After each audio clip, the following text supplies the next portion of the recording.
Hello guys, it's Hannah. Welcome back to my channel. For today's video, I'm obviously not at home. I'm currently in Kitchener with Abby. Hey. But I wanted to get this video up for you guys, so I'm gonna be filming it here. In today's video, I'm gonna be talking all about money, more specifically how much I spend in a week. I started seeing more of these videos going around and I feel like they're so helpful for uni students who are looking at budgeting and how much it's gonna cost to live on your own and all that stuff. So this is just gonna be a realistic view at how much I typically spend within a week living in Montreal. Obviously these costs vary a lot by week. It really just depends on what I'm doing, what my plans are, how much is going on. Obviously when it's like someone's birthday or something like that, we're spending more than we would be if it's like exam week and I stay in the entire weekend because I'm studying. But I feel like this is a good like general view at what I typically spend. So I'm going to start the video off by going through how much I spent throughout the week, like variable costs on food and whatever, and then I'm going to go through how much I pay for rent, Wi-Fi, and all of those like fixed costs that I have to pay every month. Hopefully you guys find this helpful. I don't know, I just really enjoy these videos. I think they're really interesting, so I'm hoping that this is interesting for you guys as well.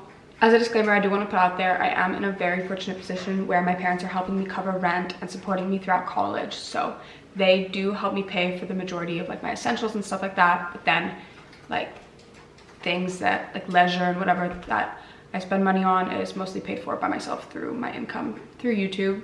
But yeah, with that being said, let's get straight into it. Starting off with Monday, it was a pretty chill day. I didn't really do much except for study because I had a couple of midterms coming up. So because I spent all day at the library, I wanted to get food for lunch. So I went down to like the cafeteria that we have below our library and I just bought myself a salad and a yerba mate.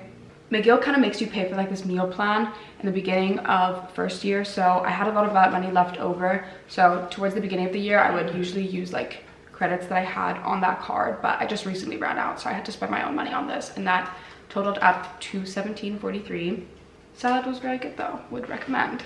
That's everything that I spent for Monday because I literally was at school all day and then I just went home and made my own food and chilled at home.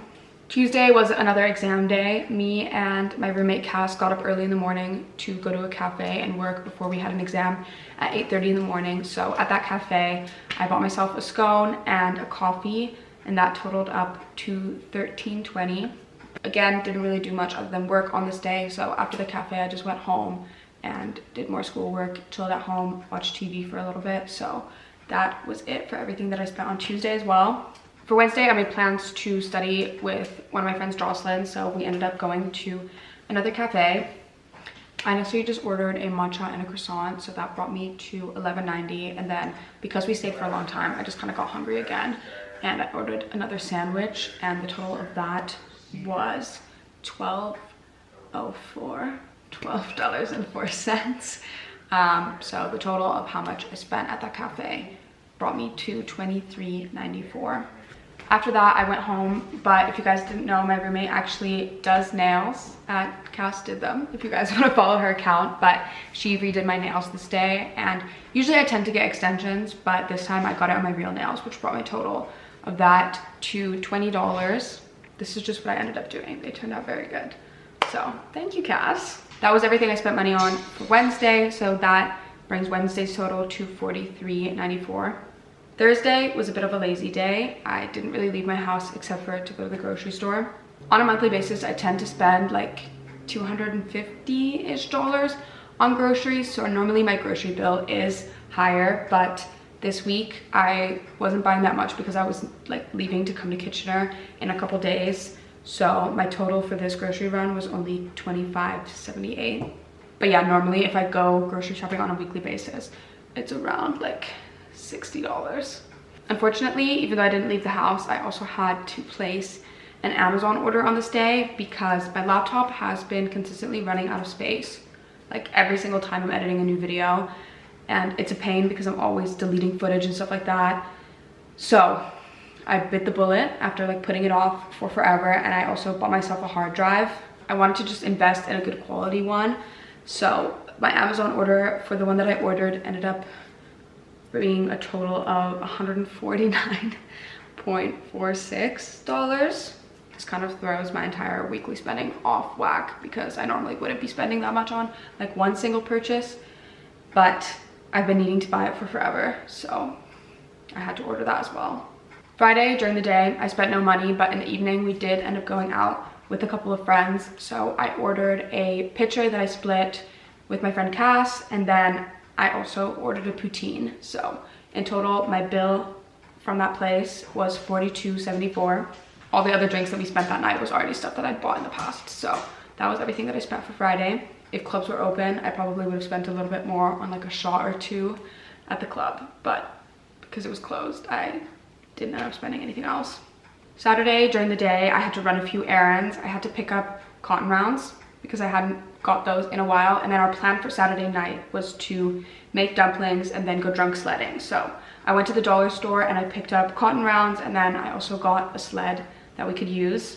Dollar store total was $5.49, so not bad.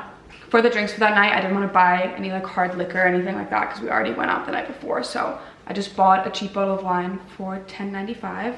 I didn't film this, but we also pitched in for a couple of the ingredients that we used to make the dumplings that we ate.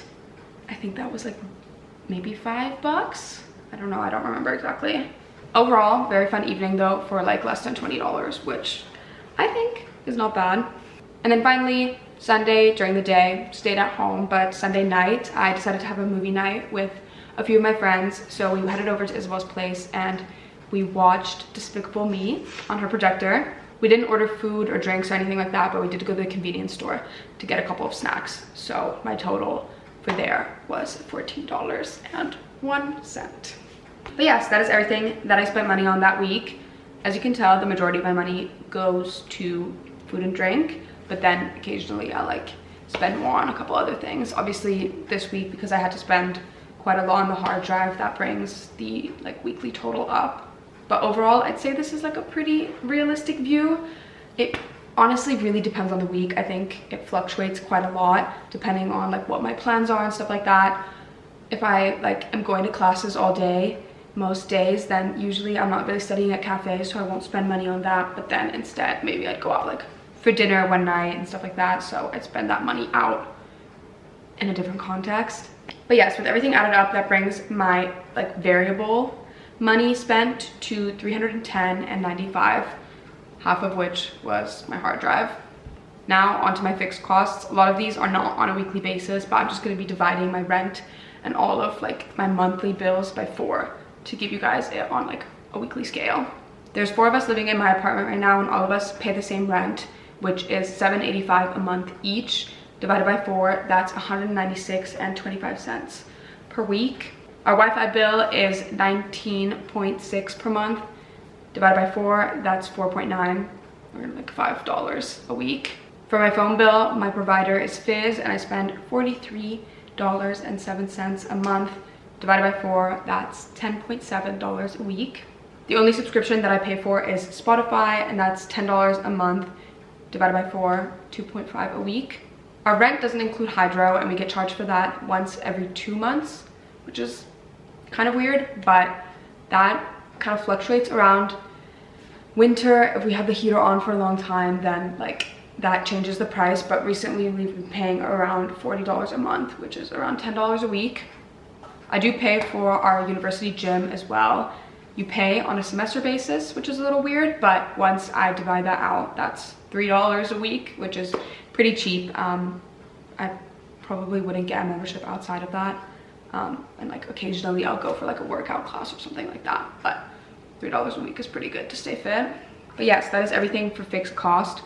Once I add those up, that totals to $227.35 as fixed costs per week. So adding all of that onto my costs last week, that brings us to a total of $537.3 a week overall, which I think is a pretty reasonable amount. Like I said, because I'm doing it on a weekly basis, there's a lot of room for like amounts to change, for what I'm doing to change and all that stuff. But I would say that I usually try to aim for like $250 in variable costs a week to bring like what I'm spending my money to around like $1,000 a month. If you guys were curious about how I personally track all of my finances, I use Notion. I think it's so helpful. I talk about my entire setup in my other Notion video that I've done before. So if you guys were curious about that, you can check out that video, and I will have a link down below for you guys to check out Notion if you guys would like to. whatever app you use, I think it's so important to set goals for how much you want to be spending, and like just writing down every time that you have like a tiny transaction and stuff like that is so good to help like keep you on track and aware of where your money is going, especially for college students when, you know, for some people it's their first time that they like have to manage their money by themselves, and like we're all kind of like moving towards being financially independent. That is gonna wrap it up for today's video. I hope you guys found this helpful, and obviously if you guys have any questions, leave them in the comments below and I will try to answer and get back to you guys as fast as I can. I love you all to the moon and back, and I will see you in my next video. Bye.